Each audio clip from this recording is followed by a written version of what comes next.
Olá pessoal, Gustavo Machado, canal Orientação Marxista.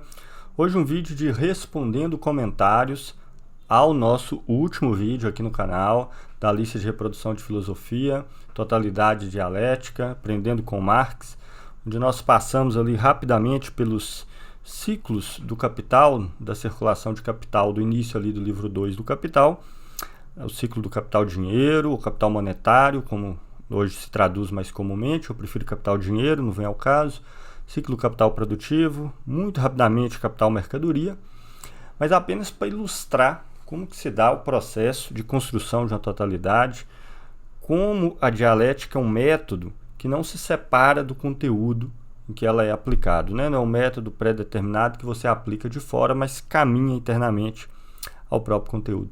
E teve vários e vários comentários muito interessantes, e interessantes no sentido de que me parece que comentar os comentários é algo de interesse maior do que a pessoa que fez o comentário. O comentário ele remete a lacunas que ficaram no vídeo e que podem ser de interesse mais geral, então resolvi fazer esse vídeo aqui para comentar alguns comentários, tá?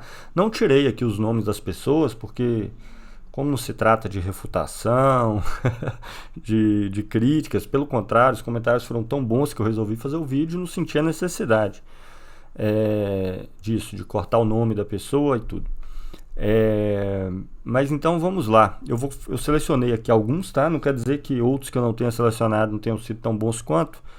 Com a minha limitação de tempo aí, eu dei uma passada, fiz uma seleção de alguns, outros muito interessantes, certamente ficaram de fora, mas se eu aumentasse mais o número de comentários, ia resultar num vídeo muito grande, que já é um vídeo, uma resposta a um vídeo que ficou grande, e a minha ideia é fazer um vídeo mais rápido aqui, tá?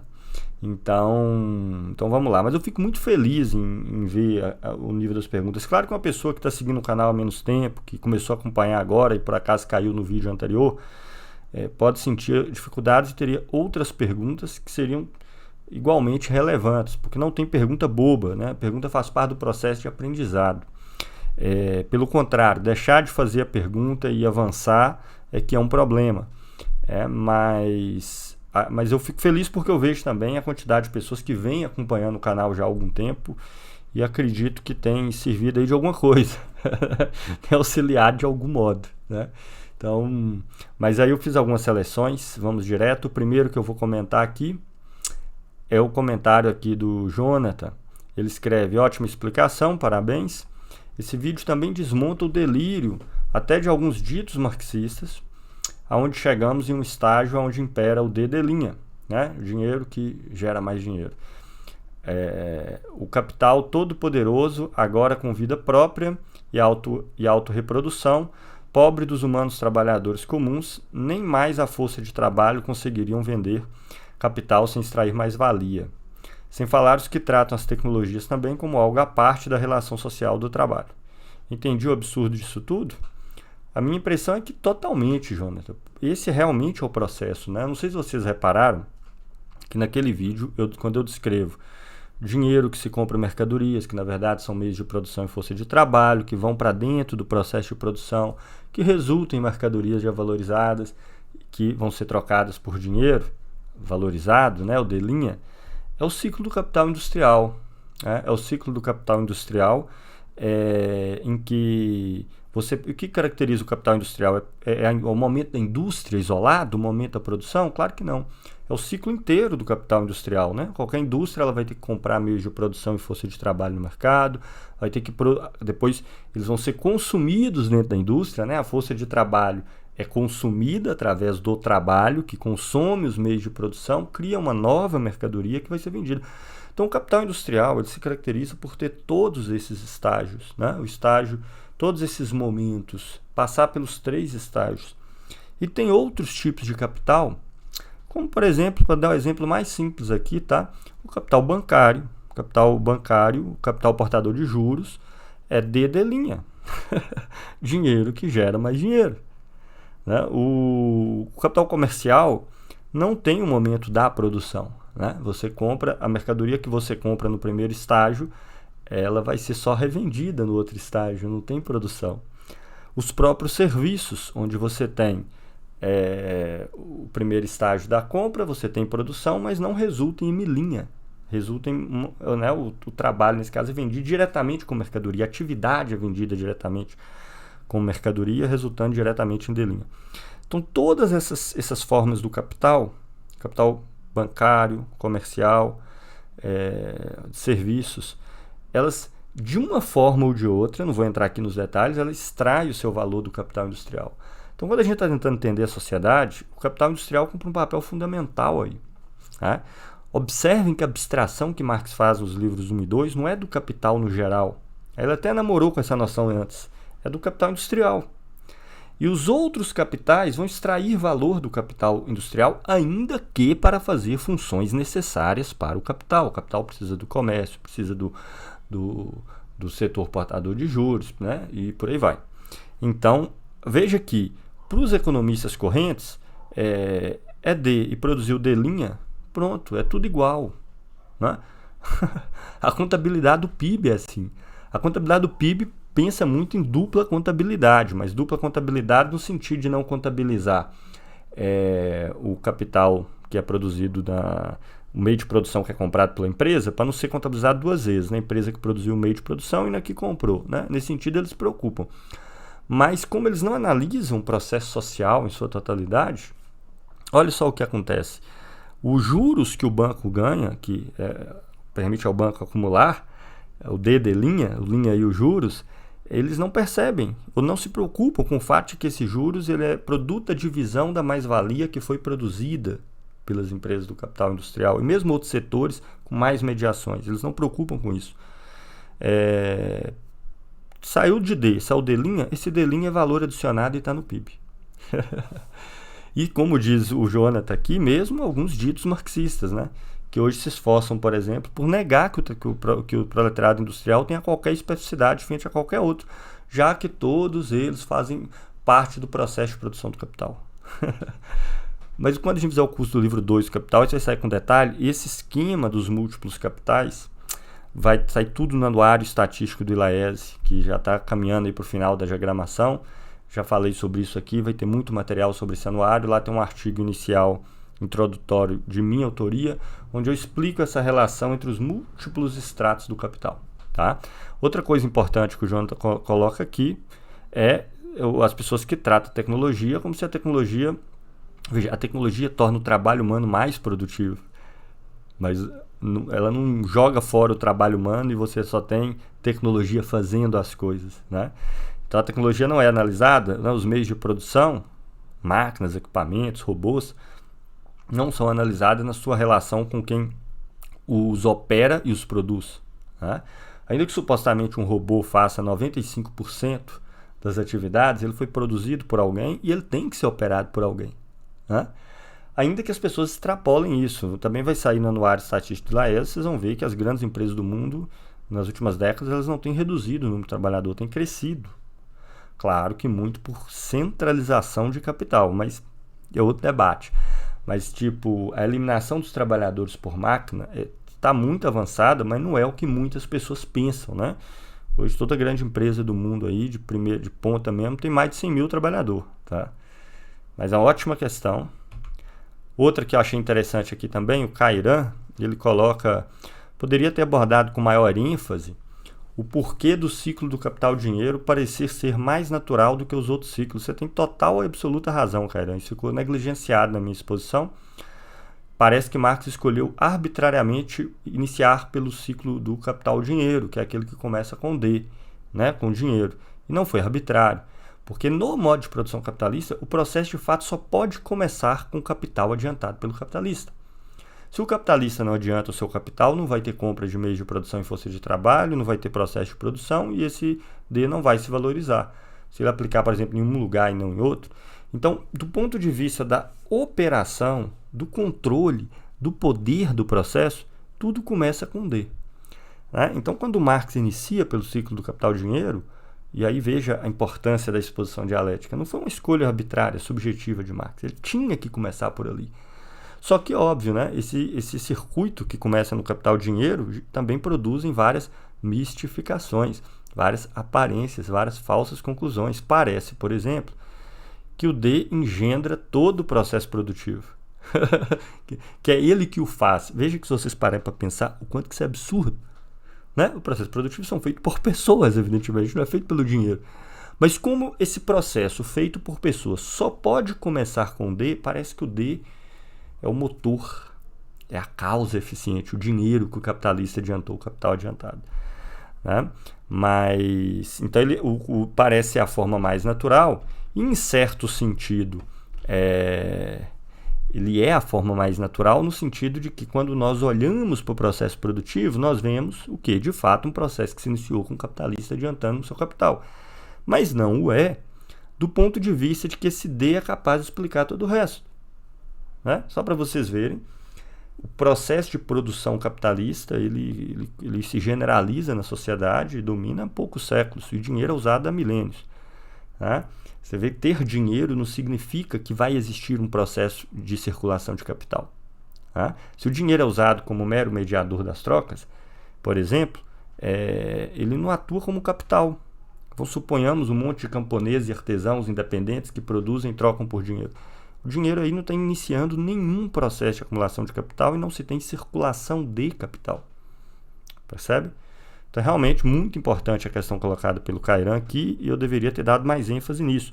Então, Marx não começa pelo capital-dinheiro por uma escolha subjetiva, ele tinha que começar por ali, porque o próprio modo de aparecer, de se mostrar, de se manifestar do modo de produção capitalista se inicia com o D, o que não quer dizer que o D seja capaz, o dinheiro, o capital adiantado, seja capaz de trazer dentro de si o conteúdo do conjunto da relação. Não traz, né?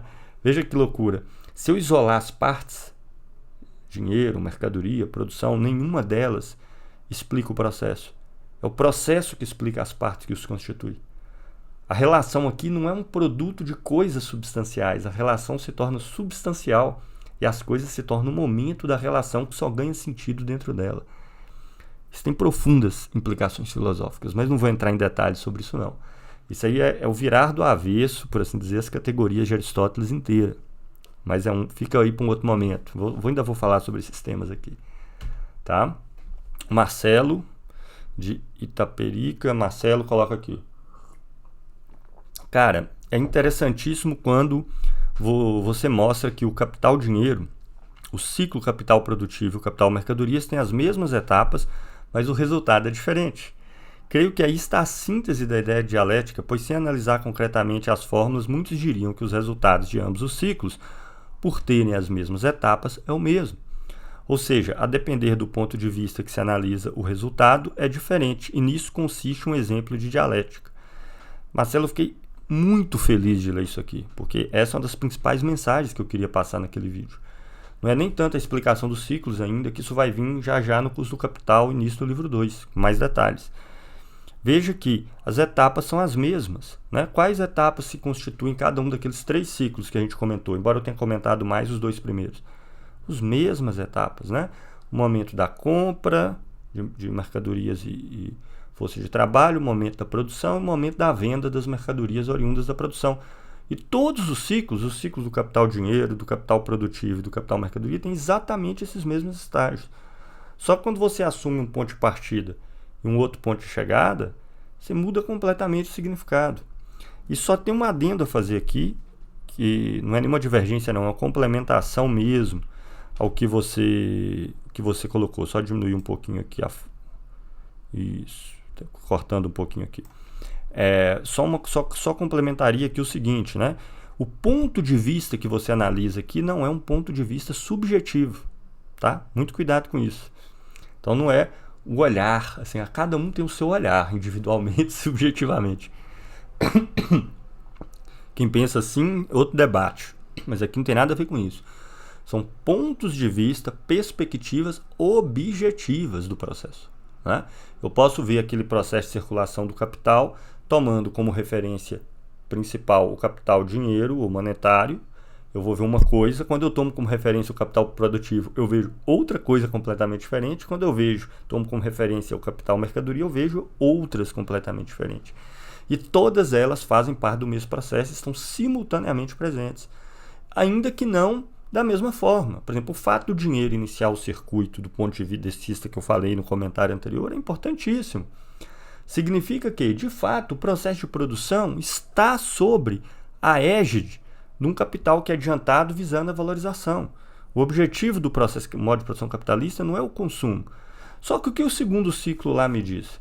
Me diz que, olha, beleza, o objetivo não é o consumo, mas se não atender, em algum sentido, de alguma forma, as necessidades de consumo, o sistema não continua.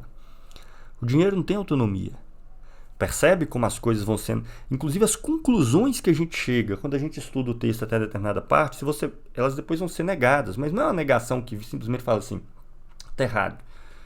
É que fala, olha, beleza, aquilo ali corresponde à realidade vista dessa perspectiva unilateral, só que ela contém outras determinações dentro dela, que as ressignificam. E você tem que considerar esse conjunto. Né? Então, aqui é um ponto. Fiquei muito feliz do comentário, porque é bem um pouco o centro, talvez, da mensagem que eu quis passar nesse vídeo. Tá? O Jorge Machado escreve aqui: a presunção de que é possível alcançar a totalidade me parece um pressuposto da análise dialética. Se houverem fatores de ordem social que são inobserváveis pela experiência humana, a análise da totalidade poderia estar incorreta? Ou tais fatores não comprometeriam a análise? É muito interessante. Jorge, você continua. Outra dúvida que vai no embalo desta. À medida que o capitalismo se desenvolve, as relações vão se tornando mais complexas. Sendo assim, a totalidade que Marx viu difere da totalidade do capitalismo atual? Ou o movimento do capital permanece o mesmo, por ser abstrato como um cálculo matemático? José Paulo Neto, por exemplo, defende que Marx é fundamental, porém não suficiente para o entendimento do capitalismo contemporâneo. Então, vamos lá. Primeira questão. Observa que aquilo que nós vemos, por exemplo, no Capital do Marx, já é o resultado da pesquisa, já é a apresentação do resultado. Né? Então, Marx não parte de pressupostos dogmáticos. Tá? Ele, por exemplo, não afirma que dá para conhecer nem que não dá, mas como é que eu posso saber que não dá? Vamos tentar.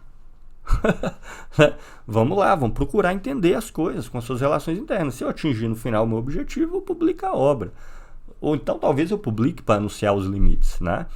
Observe que hoje as ciências, sobretudo a filosofia, ela é tomada por um vício terrível, que é aquela coisa que existe desde Kant, de você definir antes de conhecer os limites e possibilidades do conhecimento. E tem uma resposta a Hegel a isso que é fantástica. Hegel fala assim: olha, meus amigos, olha Kant, eu só conheço conhecendo.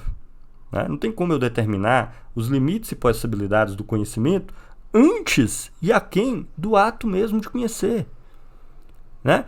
É como alguém querer aprender a nadar sem entrar na água. Né?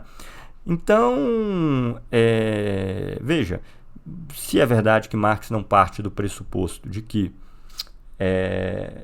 dá para conhecer a realidade, assim, tomar dogmaticamente, dá para conhecer, tampouco parte do que não dá, mas fala, vamos tentar, por que não? Vamos procurar. Né? Agora, a gente tem pistas gerais a esse respeito. Né? Tem uma frase de Vico, que Marx cita no livro 1 do Capital, que é formidável, que Vico fala assim, olha, a realidade social, ela certamente é mais acessível a gente do que a do mundo físico e natural, né? Porque a realidade social somos nós que fazemos. O mundo físico, químico, biológico, não. Tá? Não foi nós, o homem, que criamos esse mundo. Né? Então, isso dá uma pista interessante. Né? Qual obstáculo nós teríamos ao conhecimento da totalidade social dado de antemão se ele é produto das nossas ações? Né? Se ele é produto das relações que os homens estabelecem em sociedade? Né? Então, vai nessa direção. Então, veja, minha posição a respeito da segunda questão, embora eu não vou poder desenvolver mais aqui. Sim, na minha opinião, olha só, preste atenção. Veja que Marx busca no Capital, não o estudo do capitalismo no século XIX, no XX, no XVIII. Né? Viveu no XIX, mas ele procura o conjunto de conexões que necessariamente constitui toda e qualquer realidade capitalista. Então, toda e qualquer realidade capitalista, os produtos são vendidos universalmente como mercadorias, tem que ser assim por causa disso, disso. Segue-se disso necessariamente o dinheiro, porque a circulação de mercadorias exige necessariamente o dinheiro. O processo, e por aí vai. Né? Então, eu penso que Marx constitui, até onde ele conseguiu fazer, porque ele não concluiu o Capital capitalismo e suas relações necessárias em toda e qualquer época histórica. O que não quer dizer que a análise acabou com o capital, né? Porque a forma como essas relações necessárias vão se manifestar vão estar sujeitos a inúmeras alterações de épocas históricas, de locais, por exemplo, né? Que vai mudar ao longo do tempo. Então o capital, na minha opinião, serve de base para a análise de qualquer época histórica e sobretudo hoje, embora ele não nos dá a resposta pronta. Por exemplo, todas aquelas relações que Marx analisa no Capital são as relações do capitalismo contemporâneo, cara. Impressionante, não tem como. Só as pessoas que realmente não entraram em contato com a obra não têm clareza. Por exemplo, o que eu fiz no último vídeo é diferente no capitalismo hoje? Só que isso responde à pergunta da posição do Brasil no interior da divisão internacional do trabalho? Não, me dá a base que permite analisar a posição do Brasil hoje na divisão internacional do trabalho. Isso responde à pergunta da situação que encontra a classe trabalhadora brasileira diante da classe trabalhadora mundial? Não, mas me dá a base para que eu possa fazer essa análise. Isso responde à pergunta do quão fragmentado ou não está a classe trabalhadora brasileira e quais os principais motivos disso? Não, mas me dá a base para fazer essa análise. Então veja dessa forma, sem desconsiderar que o Capital é uma obra inacabada, sobretudo o livro 3, tá? Então existem aspectos lacunares em função da própria obra não ter sido terminada, exatamente pela envergadura da tarefa que Marx pegou, mas eu confesso que eu leio autores contemporâneos e, na minha opinião, cada vez que eles tentam fazer uma elaboração que, do ponto de vista dessas articulações mais gerais do Capital, superam a elaboração que Marx fez, eles estão, na verdade, aquém dele. Regra geral, mas exigiria um comentário localizado em cada uma parte. Mas então eu não concordo, tá? Eu acho que ela é suficiente para o entendimento do capitalismo contemporâneo, mas suficiente não significa que o capitalismo contemporâneo, assim como o capitalismo do século XIX, se resume ao Capital de Marx. Não, ele é a base que nos permite compreender. O Capital de Marx também não explica o capitalismo do século XIX daquilo em que ele tem de específico. E nem se propõe a isso. Entende? Então, é por aí que eu penso. Aqui o Ives coloca a seguinte questão. Essa totalidade é um objetivo do pesquisador? Ela aparece durante a pesquisa espontaneamente? Ou caso ela não aparecer, é porque não existe ou ainda não compreendi por completo? E ainda, a totalidade é a totalidade daquilo que eu sei sobre ela? Então, Ives, o que eu poderia te responder sobre isso? Ela não é o objetivo a priori do pesquisador, porque aquela realidade analisada tem que se articular como uma totalidade para me expô-la como uma totalidade, né? Sem dúvida nenhuma. Qualquer aspecto da realidade vai sempre ser organizado de uma forma de uma totalidade? Eu sei lá. Sério, eu sei lá. Tem tantos domínios da realidade, coisa que a gente nem estudou ainda, coisa tão incompreendida. Quem sou eu para dizer que toda vez que você faz uma sentença assim universal, que aplica para tudo, inclusive aquilo que você nem conhece ainda, isso é uma sentença metafísica, né? Tudo na realidade, não importa na época, local e tudo, se organiza na forma da totalidade. Eu sei lá. Pode ser que não haja conexões entre as partes, de forma que você tenha ali algo que se possa chamar totalidade, né? Pode ser o reino da pura arbitrariedade, ou sei lá. Agora, se Marx expõe o capitalismo como a totalidade, não é porque ele assumiu no princípio que tem que ser necessariamente assim. Foi porque ele, ao investigar o capitalismo e as formas humanas, de um modo geral, tá? Embora aquele se deteve mesmo foi o capitalismo, devido ao caráter social do homem, ele, inclusive, chegou não apenas à conclusão de que é uma totalidade, mas ao desmembramento e articulação dessa totalidade, como a gente viu no outro vídeo, tá? Mas não é um pressuposto que você assume de antemão, tá? Tem que ser uma totalidade. Embora eu não diria que é uma coisa que surge espontaneamente da pesquisa, porque nós ainda que não compreendemos a fundo o objeto, nós já temos intuições sobre ele, que vão nos ajudar na análise. Claro, às vezes as intuições podem não se confirmar, né? Podem não se confirmar, mas nós já temos intuições. E uma intuição fundamental que Marx teve foi nesse sentido, a respeito desse caráter fortemente social do homem. O homem não existe enquanto ser isolado. Se não ser isolado, você nem fala, nem linguagem você tem, né? Que, portanto, ele vive dentro de algum tipo de articulação que não pode ser dada pegando um indivíduo isolado, né? Mas, claro, a análise tem que confirmar isso, a análise e a exposição dialética tem que confirmar isso. E aí você vai ter que conseguir fazer. Então, é por aí que eu vejo, né? Aqui o Senatos escreveu: Gustavo, o que você acha do direcionamento específico que Marx dá à dialética no Capital? Cara, muito boa essa questão. Não seria mais adequado, para a própria conclusão relativa ao socialismo-comunismo e mais especificamente à propriedade dos meios de produção, conseguir o discurso e a chegada a conclusões a partir de uma comparação mais explícita das classes sociais e suas respectivas relações sociais próprias ao mercado e à sociedade capitalista? O que eu quero dizer é que a forma que Marx conduz o Capital não é muito intuitiva, e não mesmo, né? Na verdade, você vai chegando a conclusões que contrariam completamente as intuições que nós temos a partir das percepções que nós temos do mundo. Já que ele faz um encadeamento que começa com determinados pressupostos implícitos na mercadoria, no dinheiro, e termina nas diferentes relações sociais interiores à sociedade baseada na propriedade privada do modo de produção. Ok. Acredito que seria mais fácil a compreensão do leitor da mensagem a ser passada se ela já estivesse implícita desde o início na análise e crítica do capitalismo. Já estivesse explícita, eu creio que você quis dizer. Um exemplo seria fazer a progressão justamente a partir do dinheiro e a forma com que ele trabalha e se concretiza no mercado frente à sociedade capitalista e suas diferentes relações sociais remessas pela propriedade privada dos meios de produção frente à propriedade coletiva e comum. Veja, Senatos, é interessante sua questão. Observe, em primeiro lugar, que Marx está fazendo uma análise científica, não é um panfleto. Né? Então, concordo, existem caminhos mais fáceis, mas Marx não quer ali, e veja como é importante ele ter feito isso. Por que ele quis fazer essa análise científica?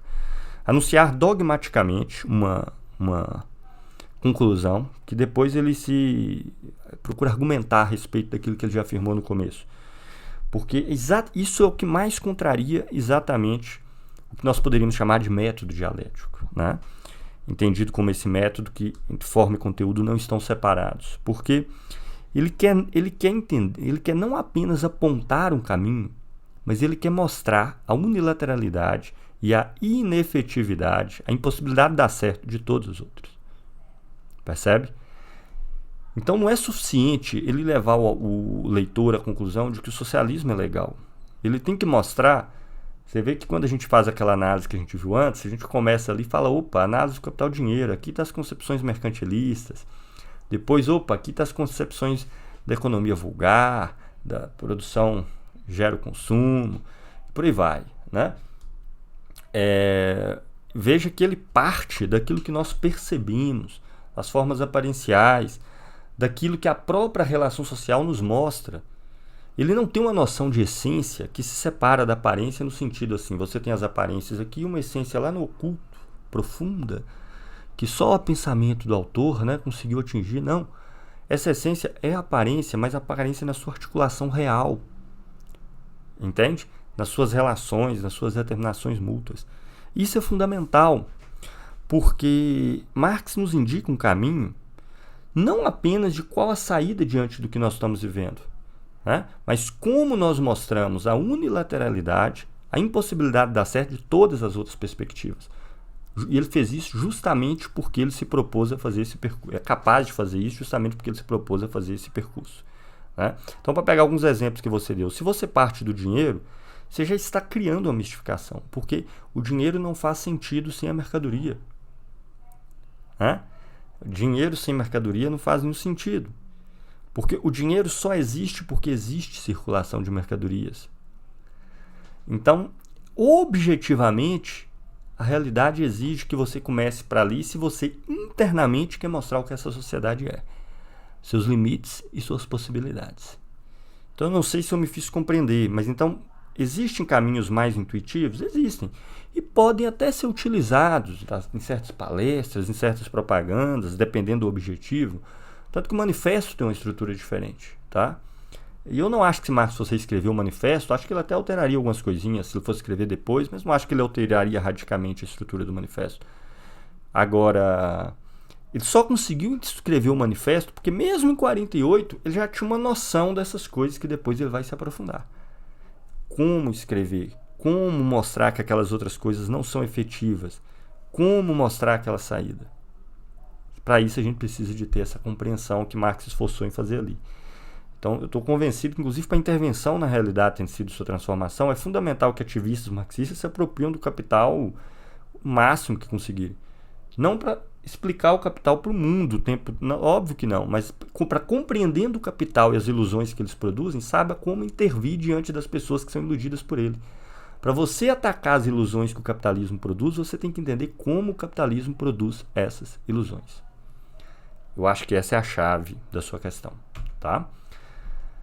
Aqui o Alexandre Gabriel Ferreira coloca: acho que compreendi a necessidade de observar o movimento social em sua totalidade e que observar apenas e tão somente autonomamente, desvinculado do todo, cada estágio ou ciclo econômico gera uma falsa ideia do fenômeno. Perfeito, Alexandre. Contudo, gostaria de entender melhor a questão do ciclo do capital-mercadoria, que eu praticamente não falei, vai surgir no custo do capital aí, não se preocupe. Partindo dessa vez, numa análise parcial, mas que complementa a ideia global de um tipo de coisa que é produzida pela natureza, ou seja, sem utilização nem de capital monetário e dinheiro. Tá, vou voltar a falar disso. Nem da pressuposição de mercadorias dadas ou preexistentes, como meios de produção e força de trabalho, e nem da utilização de forma determinante do trabalho humano, como, por exemplo, os recursos naturais. Mas observem, Alexandre, os recursos naturais, eles só entram na sociedade nossa tal como ela é por meio do processo de trabalho, que usando meios de produção, força de trabalho, extrai da natureza os recursos. A existência do recurso lá, por si só, não representa nada, do ponto de vista do capital, do ponto de vista do valor, de sua valorização. Então veja que o caso que você está criando, eu estou entendendo o que você está querendo dizer, tá? Vou fazer uns comentários mais ao final, mas partindo literalmente das afirmações que você está falando. Não existem recursos que não dependem de meios de produção, nem de força de trabalho. Nenhum. Todos os recursos naturais só se tornam recursos naturais quando nós, usando meios de produção, os trabalhadores os extraem. E no modo de produção capitalista, se faz isso com capital adiantado, que vai querer obter no final valor valorizado. Né? Então, você tem um petróleo aí enterrado a 3 km de profundidade que seja, e que ninguém explora, ninguém tem interesse em explorar, não significa nada. Isso não significa riqueza, não significa valor, não significa acumulação, significa no máximo recurso potencial, que lá um dia, quando alguém quiser extrair, vai ser possível. Assim que alguém quiser extrair, ela vai ter que usar meios de produção, no caso do capitalismo, relação social, meios de produção, através da força de trabalho, que vai, portanto, extrair esse produto como mercadoria, que é oriunda do processo de produção. Tá? O meio ambiente ou a terra, numa abordagem mais tradicional, poderia ser considerado, agrupando todos os elementos que o compõem, como uma imensa coleção de mercadorias, capaz de impulsionar também um movimento econômico, enquanto ele tiver enquanto matéria inerte no mundo, não. E veja que Marx está analisando o modo de produção capitalista. Tá? Eu não estou dizendo que não significa nada, de um ponto de vista geral, ter um recurso que não é utilizado. Significa um recurso potencial. Claro que significa, que está aí no mundo, que existe. Claro que significa, mas do ponto de vista do processo de circulação e valorização do capital, só quando ele começar a ser explorado. Né? Então não são mercadorias, só são mercadorias quando são feitos para a troca. Né? Mercadoria é um produto feito para a troca, inclusive o recurso natural. Então quando eu vou lá extrair o minério de ferro, ele é uma mercadoria como outra qualquer, produto do trabalho, do emprego de meio de produção. Né? O consumo ou a ideia de reciclagem e congêneres, também em relação a essa análise espacial, seria um estágio prévio de reinício de um novo ciclo econômico que se inicia novamente pelos recursos naturais. Veja, tudo que nós fazemos parte dos recursos naturais. Tudo. Né? Não tem nenhum produto que é vendido que não parte dos recursos naturais. Tudo. Esse copo aqui, ele foi feito, sei lá eu com material que ele é feito. Porcelana, que utiliza certo, tudo foi extraído da natureza. Todos os produtos que nós temos têm a sua origem, só que os recursos naturais, enquanto estão lá parados no mundo, do ponto de vista do processo de produção, não significa nada. Só significa quando você vai e os extrai, tá? E os transforma para a troca, ou seja, na forma de mercadoria e por aí vai. Tá? Então, nesse ponto de vista, não muda nada. Mas eles só são mercadoria quando são de fato mercadoria, quando eles são explorados. Né? Vamos lá. Próxima, Armando Henrique Ramos Minuti. Essa tautologia marxista do processo de produção é facilmente refutada. Percebem que em nenhum momento do vídeo ele mencionou pessoas fora do processo? Ou seja, consumidores reais, eu e você, que consumimos os produtos sem participarmos do processo de produção e que ao longo dos últimos 150 anos teve a qualidade de vida aumentada imensamente, justamente por esse processo de produção.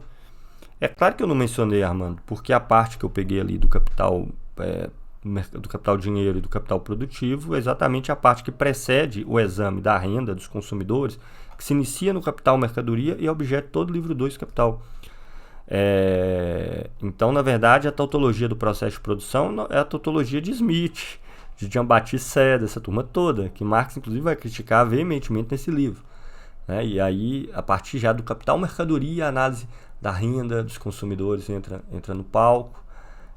E praticamente a seção 3 do livro 2 está voltada quase que exclusivamente para esse tema, para mostrar que não existe nenhuma garantia de que essa produção vai encontrar consumidores e todas as contradições que vão advir daí.